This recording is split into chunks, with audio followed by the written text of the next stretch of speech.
تو سر یہ ہمیں یوں لگتا ہے کہ ہر دور میں یہ جو کہا جاتا ہے کہ جو اب پابندیاں ہیں میڈیا پر یا عدلیہ کو اس طرح اس سے پہلے ایسا نہیں کیا. نہیں، ہر دور میں یہ بات سننے کو ملتی ہے کہ جی جو اب حالت ہے، جو اس بار اب تک لفظ جو ہے فستائیت بھی ماشاءاللہ بہت ہی عام طور پر استعمال ہو رہا ہے کہ اس سے پہلے اس کی مثال نہیں ملتی. تو آپ ذرا اگر تقابل کریں پچھلے ریسنٹ کچھ ادوار کا، تو کیا واقعتاً ایسا ہے کہ ہر گزرتے دور کے ساتھ پابندیاں اور دیکھیں پابندیاں تو ہر دور میں رہی ہیں، اپنے دور کے مطابق وہ سخت ترین پابندیاں رہی ہیں، لیکن کیونکہ اب میڈیا کا ایکسپینشن اتنا ہو گیا نا، میڈیا اتنا پھیل گیا ہے. پہلے سارے اخبارات ملا کے بھی چند لاکھ کی سرکولیشن ہوتی تھی. اب اس کے بعد ٹیلی ویژن کا زمانہ آیا تو کروڑوں کی آپ کی ویورشپ بڑھ گئی اس میں. پھر ڈیجیٹل تو بالکل آؤٹ آف جو ہے رینج ہو گیا. تو اس وجہ سے یہ زیادہ فیل ہوتا ہے، اور اس وجہ سے کیونکہ اب پوری قوم میڈیا میں انگیج ہو گئی ہے، پوری قوم انوالوڈ ہو گئی ہے میڈیا میں. تو اب یہ جو قانون آپ لے کر آئے ہیں، اس قانون کا تعلق صرف میڈیا سے نہیں ہے. اس قانون سے ہر آدمی متاثر ہو سکتا جو ہے. سوشل میڈیا بھی اس استعمال قانون کرتے ہیں. اس قانون کی زد میں ہر آدمی آ سکتا ہے. تو اس لیے یہ پابندی زیادہ سخت ہے کہ یہ پابندی صرف میڈیا کے حوالے سے.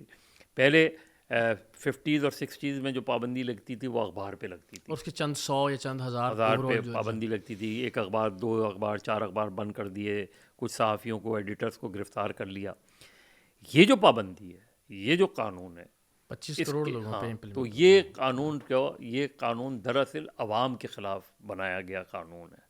یہ اینٹی پیپل لا ہے. بالکل صحیح. اور ایسا نہیں ہے کہ فیک نیوز نہیں ہے، فیک نیوز آج بھی ہے، ڈس انفارمیشن آج بھی ہے. اور یہی میں کرتا ہوں کہ پیکا تو 2016 میں آیا تھا، آج 2025 میں ہم ہیں. تو کوئی یہ بھی تو بتائے 2016 سے 2025 تک کتنی فیک نیوز ختم ہوئی. فیک نیوز تو ہمیں بڑھتی ہوئی نظر آئی. ہمیں ڈس انفارمیشن، زیادہ سے زیادہ ڈس انفارمیشن کب ہوا. تو یہ جو پیکا 2016 2020 میں فواد چودھری صاحب لائے، 2016 میں انوشا رحمان صاحبہ لے کر آئیں، پھر اب یہ لے کر آئے ہیں. تو ذرا بتائیں تو کہ اتنے عرصے میں فرق فیک نیوز کس حد تک کنٹرول ہوئی اس کے ذریعے. تو ہمیں وہاں جواب 0+0+0 ملتا ہے اس میں. تو اس کا مطلب ہے معاملہ کہیں اور ہے. جب بھی آپ پابندی لگائیں گے ہمیشہ ڈس انفارمیشن جنم لے گی. جیسے ہم پریس کے زمانے میں کہتے تھے، اخبار جب بند ہوتے تھے، اخبار پہ پابندی لگتی تھی، سینسرشپ لگتی تھی، اخبار کی کلپنگز نکال دی جاتی تھیں، بالکل آدھا بلینک پیج اخبار ہم مارکیٹ میں لے کے جاتے تھے. تو لوگوں میں اتنا سیاسی شعور تھا کہ لوگ سمجھ گئے کہ کچھ گڑبڑ ہے. اور پھر یہ بھی انسٹرکشن آئی کہ نہیں اب آپ اسپیس کو فل کریں، ایسا نہیں چھوڑیں خالی. اس کے باوجود لوگ خبریں پڑھ کے لوگ اندازہ کر لیتے تھے کتنی سینسرشپ تو چل رہی ہے. پاکستان کے لوگوں کا سیاسی شعور، بہت سے ہمارے دوست کہتے ہیں پاکستان کے لوگوں میں سیاسی شعور بہت ہے. انہوں نے ووٹ دیا، بہت لگا نا انہوں نے ووٹ دیا تو اپنے شعور کے مطابق ووٹ دیا انہوں نے. آپ نے اس کے مینڈیٹ کو تسلیم نہیں کیا، 70s میں تسلیم نہیں کیا، 50s میں تسلیم نہیں کیا آپ نے، پھر 88 میں تسلیم نہیں کیا. 88 میں بھی کٹ ٹو سائز کر کے بے نظیر کو حکومت دی گئی. تو لوگوں نے تو ہمیشہ ووٹ دیا، لوگوں نے تو ہمیشہ مینڈیٹ دیا.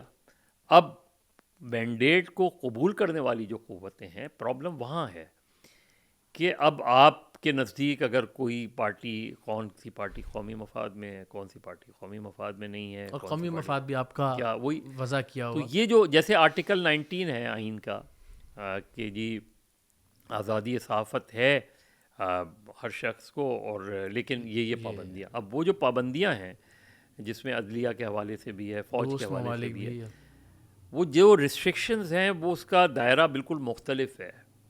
یعنی وہ جب فوج کی بات کہہ رہے ہیں تو وہ فوج کے سیاسی کردار کی بات نہیں کر رہے، کیونکہ فوج کو سیاسی کردار نہیں ہے فوج کا. عدلیہ کا کام جو ہے وہ مہرے وہ کرنا نہیں ہے. تو جب عدلیہ اور اسٹیبلشمنٹ اس طرح کا رول پلے کرے گی تو پھر اس پہ تنقید بھی ہوگی. پھر آپ اسے آرٹیکل 19 کی زد میں نہیں لا سکتے، کیونکہ آرٹیکل 19 جس ریسٹرکشنز کی بات کر رہا ہے وہ پروفیشنل حوالے سے، جب وہ حدود و قیود میں رہتے ہوئے کام